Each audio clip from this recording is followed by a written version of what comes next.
अध्यक्ष जी, मैं अपनी बात को शुरू करने से पहले, क्योंकि राजकुमार भी इस बात को कह रहे थे, ये 2 अप्रैल का दिन विशेष है सर।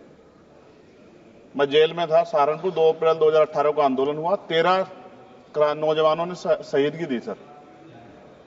मैं उनको नमन करता हूं सर। और आज फिर 2 अप्रैल है, एक और शहीदगी की तैयारी लग रही। तो मैं उन क्रांतिकारियों को भी आज याद करता हूं जिन्होंने, मुस्लिम क्रांतिकारी जिन्होंने देश की आजादी में योगदान दिया। सर, अंदाजे जमाना कहता है कि मौजे हवा रुख बदलेंगी, अंगारों से गुलशन फूटेगा, शबनम से सरारे निकलेंगी। वक्फ संशोधन विधेयक 2024 संवैधानिक मूल्य एवं सांप्रदायिक सौहार्द के लिए गंभीर खतरा है। वक्फ संशोधन विधेयक 2024 संवैधानिक अधिकारों, विधिक सिद्धांतों और धार्मिक स्वतंत्रता पर गंभीर आघात है।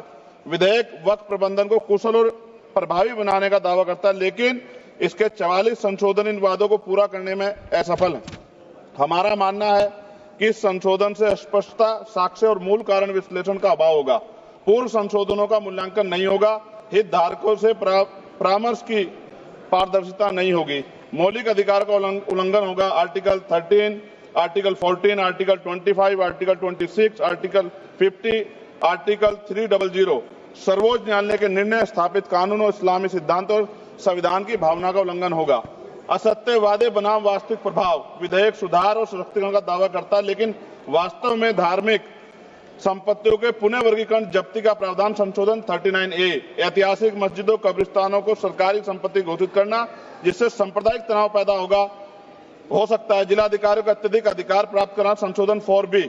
जिलाधिकारी सर सरकार के होते हैं, वो सरकार के हिसाब से काम होते हैं। यहाँ जितने MP बैठे हैं विपक्ष के, इनसे पूछ के देखो कि इनके जिले में क्या हाल है। इनका जिलाधिकारी सुनता नहीं सुनता, MP बैठे हैं, पूछ के देखो विपक्ष के, आपको पता लग जाएगा।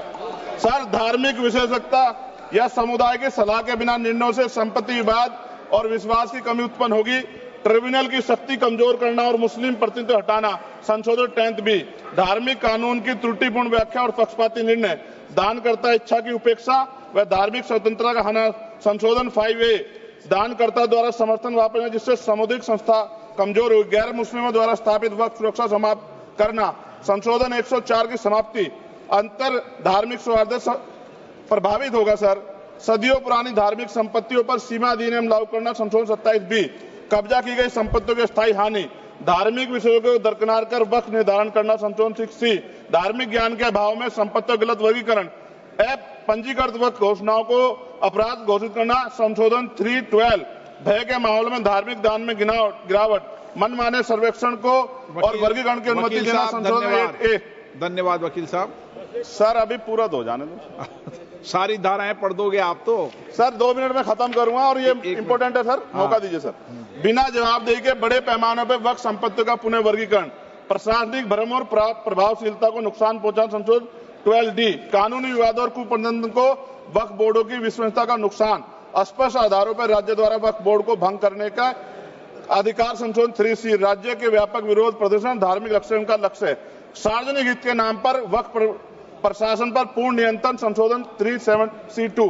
व्यापक स्तर पर अशांति विरोध प्रदर्शन, कानून व्यवस्था की गंभीर स्थिति।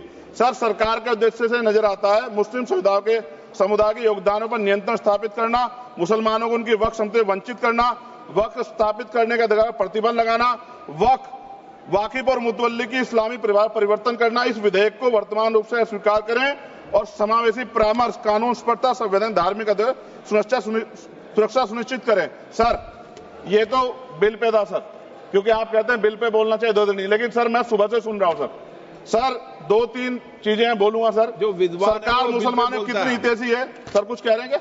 जो विद्वान होता है वो बिल पे बोलता है। सर, बस खत्म कर रहा हूं। सरकार कितनी हितैषी है सर? केंद्रीय मंत्रिमंडल में एक भी मुस्लिम मंत्री नहीं है। सच तो यह है कि अभी ईद पे नमाज पढ़ने के लिए भी नए नियम बनाए गए, और जो नमाज पढ़ रहे थे उनके पीछे पुलिस कर्मचारी लाठी लेकर खड़ा था, मैंने खुद देखा सर। अगर सरकार इतनी देर सच्चर कमेटी की रिपोर्ट पर चर्चा कराएगी, बिल्किस बानो के आरोपियों का जेल से बाहर आने के बाद स्वागत किया गया सर। मुसलमानों की जमीन की बात है, SC/ST की जो जमीन है वो छीनी जा रही है सर। कानून से ऊपर उठकर मुसलमानों घरों पर बुलडोजर चलाए गए, सबने देखा। सुरक्षा की बात करते हैं, लिंचिंग की गई, मुसलमान मारे गए सर। कावड़ यात्रा में गरीबों के ठेलों पे सुप्रीम कोर्ट ने ऑर्डर किया कि नाम मत लिखवाओ, देश को मत तोड़ो। अंत में सर बात निकली है तो दूर तक जाएगी। पार्टी सरकार के नेता यात्रा निकाल के कहते हैं मुसलमानों को भगाओ। और कई एक मुस्लिम एमपी पिछली बार सर उनको क्या क्या शब्द निकले, कोई निंदा नहीं हुई सर, और उसका प्रमोशन हुआ। और कभी आपके नेता कहते हैं सरकार गोली मारो, और आप हिंदू राष्ट्र की बात करते हैं सर।